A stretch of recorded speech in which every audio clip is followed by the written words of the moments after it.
Oferecimento Óticas Arco Verde. Você vê e confia. E AGS. Com apenas 3 letras, seu negócio será multiplicado. Programa de todo o coração. A igreja em seu lar. Paz e bem. Mais um programa de todo o coração. E quero inicialmente agradecer a Deus porque Ele nos dá esta oportunidade, não apenas de viver, mas de fazer da nossa vida uma comunicação da Sua palavra, um recado de amor, uma mensagem de paz e de esperança. E é exatamente esse é o propósito do programa de todo o coração. A igreja em sua casa, a igreja em seu lar, para que a palavra de Deus possa chegar também em seu coração, em sua alma e transformar toda a nossa vida. Que bom que você está aqui conosco, sintonizou o seu aparelho e nós podemos comunicar a vida que é divina, a vida que vem de Deus, a vida que Deus abençoa, a vida que Deus quer também que seja buscada em plenitude na eternidade. Muito bem, estamos no 19º domingo do tempo comum. E nessa perspectiva, Jesus se apresenta como aquele que tem autoridade, que possui o poder de Deus. Tanto assim que os seus contemporâneos questionavam, mas quem é este que até o vento e o mar obedecem? É muito interessante pensar nisso, porque toda a natureza obedece a Deus. Hoje nós partimos daquele evangelho de Mateus, no capítulo 14, em que Jesus caminha sobre as águas. Jesus tem um poder divino, em que a natureza, todas as forças naturais lhe obedecem, porque Deus é Criador e Jesus é aquele que vem redimir a criação, vem recriar o mundo que por Deus tinha sido feito. A natureza obedece a Deus. O mal, os demônios, também obedecem a Deus. O mais interessante ou mais intrigante é que o ser humano, que foi criado também por Deus, insiste em desobedecê-lo. Como nós somos rebeldes, em nome de uma falsa revolução que, desde muito tempo atrás, quis banir, excluir Deus do seu horizonte. Hoje nós procuramos, não apenas em nome de um Estado laico, que é muito bonito, excluir Deus da sociedade, mas nós recusamos obedecer a Deus. Quem é este que até o mar e o vento obedecem e o ser humano insiste, continua a desobedecer?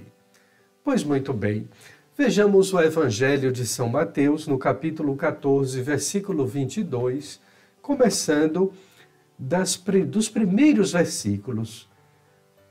São Mateus faz a sua narração dizendo que era depois da multiplicação dos pães. Isto é, Jesus havia realizado o milagre, havia saciado a multidão, mas agora ele precisava ter um tempo a sós, primeiramente com Deus e depois com os discípulos. Por isso que ele manda que os discípulos entrassem na barca. A barca, já disse aqui no nosso programa de todo o coração, é a igreja. Ele determina que os discípulos entrem na barca, a barca de Pedro, que é a igreja, e seguissem à sua frente para o outro lado do mar, enquanto ele despediria as multidões. As multidões não estão mais famintas, já saciadas. Agora a fome da multidão não é mais do pão material, é do pão do céu, do pão que é o próprio Deus. Jesus despede as multidões e sobe ao monte para orar a sós. Mesmo tendo a natureza divina, verdadeiramente homem, verdadeiramente Deus, Jesus precisava também de momentos a sós com o Pai, nessa intimidade da oração. A multidão está despedida, os discípulos foram à frente e Jesus sobe ao monte para rezar. É muito interessante que para o povo da Antiga Aliança, a montanha é sempre o lugar não apenas mais alto, mas o lugar por excelência do encontro com Deus. Eu fico muito triste e até desconfiado quando as pessoas querem rezar e colocam toalhas no chão. Ali é o imanente, é o terreno, é o mundano, que indica a profundeza de quem desce. Porque a tradição bíblica, a tradição da Igreja Católica, é sempre do altar, dos degraus que se sobe, exatamente para manifestar: se eu não posso subir a montanha, eu subo ao altar, ao lugar mais alto, para o encontro com Deus. Pois bem, a noite chega, Jesus está ali sozinho, rezando, a barca longe da terra, agitada pelas ondas. Também muito interessante recordar que o Papa Bento XVI, na sua última mensagem catequética na Praça de São Pedro, ele dizia que esta é a imagem da Igreja, quando é assolada pelas tempestades, dos escândalos, da perseguição, da diminuição do número de fiéis. É sempre esta barca, agitada pelo vento, assolada pelas tempestades. O vento era contrário, assim como o mundo é contra o Evangelho. O mundo é contrário à Igreja, contrário à fé. Querem até a todo custo mudar a Sagrada Escritura. Pior ainda, pessoas de dentro da própria Igreja. Pelas 3 horas da manhã, recordando aqui, no Evangelho de São João, às 3 horas da tarde, a hora da misericórdia, a hora em que Cristo é crucificado, Jesus veio até os discípulos andando sobre o mar. Aqui é o poder divino, é aquele que tem autoridade, como disse no início da reflexão, sobre a natureza. No entanto, os discípulos não o reconhecem, ficam apavorados, pensam se tratar de um fantasma e gritam de medo. Porém, Jesus lhes diz: coragem, coragem. É o que também ele nos diz hoje, que nós tenhamos coragem porque Deus está do nosso lado, Deus está em nossa vida, Deus está na igreja e nós somos católicos, entramos na igreja pela porta do batismo. Não tenhais medo, Deus é conosco, Deus está contigo, confie nele, não tenha medo. O medo nos protege, mas é a confiança em Deus que nos dá a verdadeira coragem de ir, de avançar. Pois bem, então Pedro, cheio de iniciativa, diz: Senhor, manda-me que eu vá ao teu encontro caminhando sobre as águas. Muitas vezes nós queremos testar a força e o poder de Deus. Pedro vai, mas ao mesmo tempo que ele sente ao vento, quando ele fica com medo, ele começa a afundar e grita: Senhor, salva-me. Nós tantas vezes vamos ao encontro de Deus e temos medo. Medo disso, medo daquilo, medo de nos chamarem de beatos, ridicularizarem da nossa fé, medo da perseguição, de testemunhar na sociedade que nós somos cristãos. E quantas vezes nós gritamos: Senhor, salva-me, salva-me desta doença, salva-me deste problema, salva-me desta situação. Jesus estende a mão a cada um de nós, como fizera com Pedro. É o próprio Cristo que nos estende a mão, que nos toma pela mão para nos segurar, para nos reerguer, para também nos advertir, como Pedro, que nós somos fracos na fé. E assim que Jesus sobe no barco, o vento se acalma. Pois bem, verdadeiramente este é o Filho de Deus. Não é apenas um homem, não é somente um espírito iluminado, mas é verdadeiramente Deus que que se fez homem. O Deus, homem, que todas as forças da natureza obedecem. Resta também a nossa obediência, resta também a nossa fé, a nossa confiança, para que nós possamos ouvir da sua voz em nosso coração o apelo, o imperativo: coragem, não tenha medo, Deus está do seu lado, Deus é contigo. Podemos gritar até mesmo no silêncio: Senhor, salva-me, e Ele vai ouvir e jamais nos deixará perecer, assim como garantiu, assegurou à sua igreja, a barca de Pedro, que as portas do inferno jamais prevalecerão. Pois bem, fique agora com o intervalo, é bem rápido e nós voltamos já com o programa De Todo o Coração. De todo coração, de todo coração. Voltamos com o programa De Todo o Coração. E agora eu gostaria de chamar o Padre Aloísio Ricardo, aquele que conhece bem a direção certa e faz nosso direcionamento no caminho de Cristo. Coloca a nossa barca em paz, tranquila, para que nós possamos navegar na direção de Deus. Meu irmão, minha irmã, que alegria estarmos juntos no programa De Todo o Coração.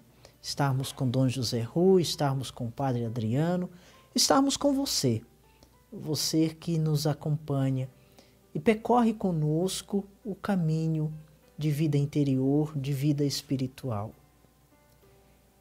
Quantas vezes na vida ficamos agitados?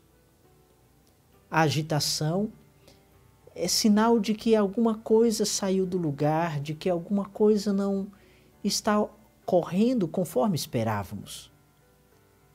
Também, na vida espiritual, passamos por momentos de agitações que podemos defini-los como sendo momentos de prova ou ainda momentos em que estamos sendo purificados, a via purgativa.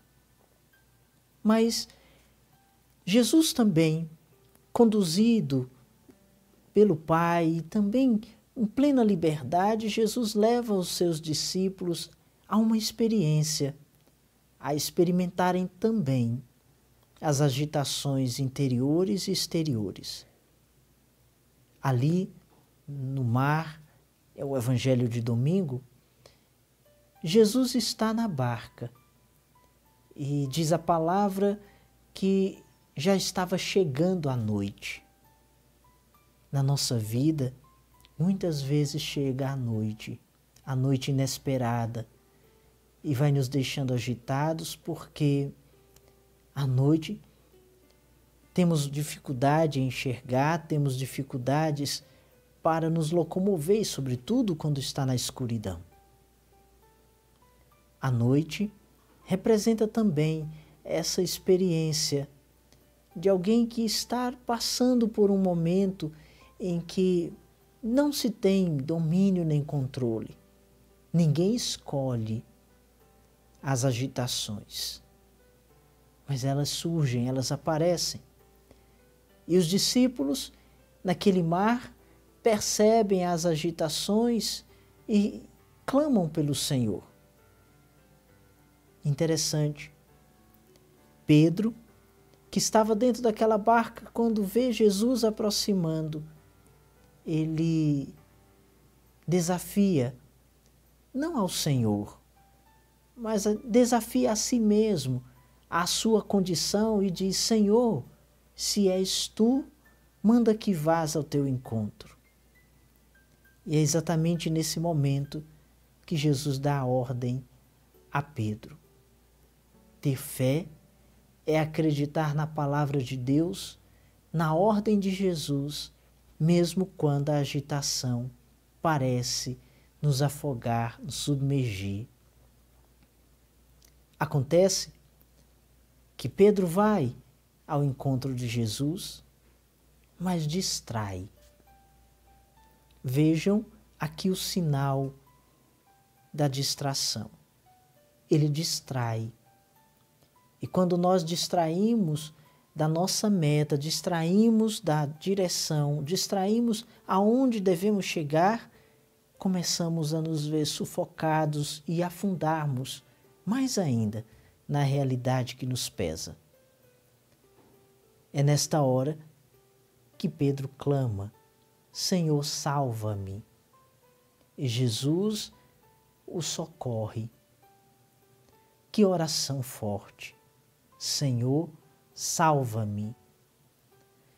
Quantos de nós necessitamos rezar dessa maneira? Pedir ao Senhor a salvação, a nossa salvação, para não afundarmos neste mundo de tantos vendavais e de tantas agitações. Mas é bonito também perceber que quando Jesus vai a caminho, antes de Pedro fazer-lhe o desafio, ele diz: não tenhais medo, coragem, sou eu. Palavras fortes. Primeiro, Jesus te convida a mim, nesse momento, a confiar nele, não ter medo. Quando é que não temos medo? Quando o coração se enche de confiança, quando o coração se enche de certeza, alguém me protege, alguém está comigo, alguém me defenderá. Mas depois Jesus continua dizendo: coragem. Mais do que dizer para que você enfrente, é também uma inquietação dizer: o seu coração está ancorado em quê? Está firmado em quê? Coragem. Veja em que o seu coração está firme. Nas promessas de Deus? Está firme na palavra do Senhor? Ou está firme nos sentimentos ou palavras de outros? Ancore o seu coração em Deus. Sou eu. É a afirmação mais completa de um Deus que diz para nós, que diz a você e a mim: eu sou. Nada muda. Nada muda aquilo que Deus é. Nem mesmo os vendavais, nem mesmo a tempestade, nem mesmo as dificuldades mudarão aquilo que Deus é. E Ele é na sua vida. O que Ele é na sua vida? Ele é o tudo. Ele é o tudo e o todo. Ele é o inteiro, completo. Então Deus é em sua essência, Deus é amor. Deus é a esperança daquele que o procura. Deus é a resposta para os desafios que parecem lhe afundar, lhe afogar. Ele é aquele que salva, Ele é a salvação. Irmãos, vale a pena nós trilharmos o caminho da vida interior, da via espiritual, com essa certeza. A nossa meta é aquele que é Deus, que nos desafia, em meio às dificuldades, olhar para Ele e dizer: eu tenho, Senhor, coragem, eu vou te seguir, eu estou dando os passos na tua direção e não temerei, mesmo que os vendavais sejam fortes, mesmo que as agitações me venham, não temerei, porque eu sei que o Senhor está comigo. Como é bom confiar em Deus, como é bom ancorar o coração nele. Que essa semana você possa, diante de tantos e muitos vendavais, dizer a Deus, dizer a Jesus: Senhor, salva-me. Deus abençoe você. E o Padre Adriano Davi, com a liturgia que nós celebramos, a liturgia que nós rezamos, a liturgia que nós vivemos, com a sua palavra segura, com o seu conhecimento sereno e firme sobre a liturgia que não é nossa, mas é da Igreja. Bom dia, meu querido irmão, minha querida irmã, você que nos acompanha todos os sábados no nosso programa De Todo o Coração. Nosso bloco de liturgia, nossa parte sobre a liturgia, onde a gente conversa, partilha um pouco dessa realidade litúrgica na vida da igreja. Que bom que você nos acompanha, que bom que você está sempre conosco nestes sábados e pode refletir um pouquinho sobre a celebração, sobre os sacramentos, sobre a vida litúrgica da sua comunidade, da paróquia onde você participa. Esta semana eu me pegava pensando sobre liturgia. Disse, partilhar no programa um pouquinho sobre esta realidade litúrgica que a gente vive, que a gente reza. Que coisa é a liturgia? O que é a liturgia na vida da igreja? É muito interessante o documento conciliar, a Sacrosanctum Concilium, no número 6, logo no início, vai colocar para a gente esse conceito de liturgia, essa ideia de liturgia, como a salvação na história. É importante você parar, pensar, refletir. Quando a gente sai de casa para participar da Eucaristia, da missa, para batizar os vossos filhos, para receber a crisma, para receber a unção dos enfermos, para celebrar, para rezar, quando a gente se dispõe a esta atitude de oração, há um objetivo. Que coisa é esta liturgia, esta celebração, esse culto prestado a Deus?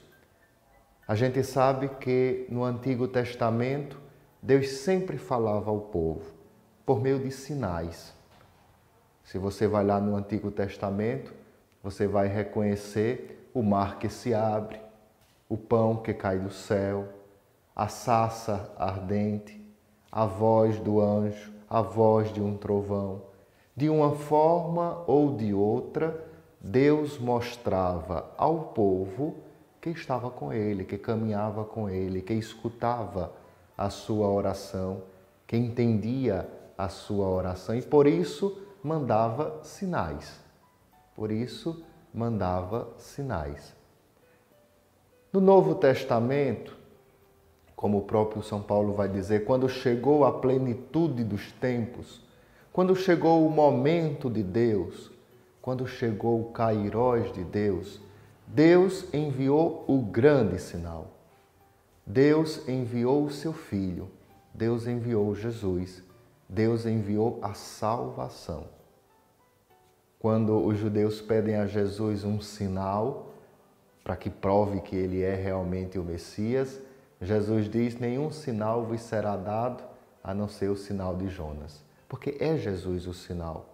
Ninguém espera mais a sarça ardente, ninguém espera mais a água da rocha, ninguém espera mais o pão no deserto. Não. Por quê? Porque nós temos o sinal. O sinal é Jesus. Nós temos a salvação.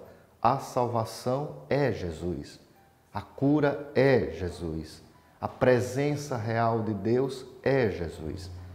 Quando chegou a plenitude dos tempos, Deus enviou o seu Filho, nascido de uma mulher, nascido sujeito à lei, para nos salvar.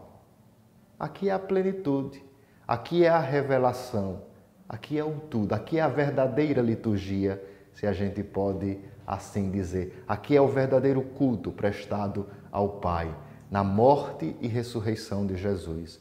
Jesus, quando se dá, Jesus, quando caminha conosco, cura, e o seu ponto alto de doação, o seu ponto alto nesse mistério de salvação é a sua Páscoa.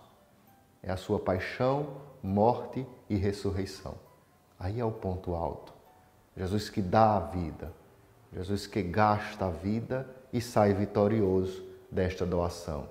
E por fim, esse mesmo Jesus derrama sobre nós o seu Espírito para nos santificar, para nos fazer partícipes desse seu mistério de morte e ressurreição. Esse mesmo Jesus nos dá a graça de participar do seu mistério. Por fim, uma pergunta: onde é que eu encontro esta graça, esta salvação? Onde é que eu encontro este Jesus vivo, ressuscitado, que cura, este sinal de salvação de Deus? Nos sacramentos, na liturgia. Veja onde o padre quer chegar. Porque o que é a liturgia? O que é a ação litúrgica? O que são os sacramentos, senão sinais sensíveis da salvação de Deus na nossa história? Onde eu toco Jesus? Onde eu recebo Jesus? Onde Jesus me toca? Onde Jesus me cura? Onde Jesus perdoa? Onde Jesus se faz alimento? Nos sacramentos, na liturgia. Então, amados irmãos e irmãs, liturgia, se a gente quisesse conceituar, é justamente a grande celebração do mistério deste Jesus. A grande celebração da Páscoa de Jesus, da sua morte e ressurreição que nos alcança, que torna-se a nossa morte, a nossa ressurreição. E assim, partícipes de Jesus, da vida de Jesus, nós podemos elevar ao Pai um culto perfeito, uma liturgia. Então eu espero que, entendendo um pouquinho sobre o que é liturgia, entendendo um pouco desse conceito litúrgico, a gente possa celebrar melhor, a gente possa viver melhor. Por que é que eu vou celebrar? Por que é que a cada domingo eu preciso celebrar este mistério? Porque eu quero fazer parte da vida de Jesus, da morte e ressurreição de Jesus, e fazendo parte do seu mistério pascal, a salvação de Deus entra na nossa história, no nosso tempo, no nosso ano, na nossa vida. Um bom sábado para você, um bom domingo, uma boa celebração da Eucaristia, que possamos, a cada missa, a cada celebração, alcançar os sagrados mistérios, alcançar a salvação de Deus em nós. Deus abençoe, abençoe sua casa, abençoe a sua família. Concluímos o nosso programa de todo o coração. Bem que gostaríamos de permanecer em sua casa, em seu coração, de todo o coração. Mas o nosso tempo é breve, porque a vida também é passageira. E nós devemos aproveitar todas as oportunidades que Deus nos concede para fazer o bem e para construir a bondade em nossa vida. É nesse sentido, eu sei, que muitas vezes fracos na fé, como foi Pedro no Evangelho deste domingo, fraquejando na fé, nós nos desesperamos e gritamos interiormente, mas com uma força muito grande: Senhor, salva-me! E Ele vem ao nosso encontro, Ele nos estende a mão e Ele faz acalmar todos os ventos e tempestades que assolam a nossa vida e o nosso coração. Eu peço muito a Deus que nos ajude, que nos salve de circunstâncias sofridas e dolorosas desta vida, mas que também Ele nos salve para a eternidade. Que nós possamos aumentar a nossa fé, a confiança e a coragem de que podemos caminhar com Ele. Que Ele mesmo nos abençoe. Em nome do Pai, do Filho e do Espírito Santo. Amém. Até o próximo programa, se Deus quiser e Ele haverá de querer. Um grande abraço e uma semana, um final de semana muito abençoado. De todo coração. Oferecimento Óticas Arco Verde. Você vê e confia. E AGS. Com apenas 3 letras, seu negócio será multiplicado. Programa De Todo Coração. A igreja em seu lar.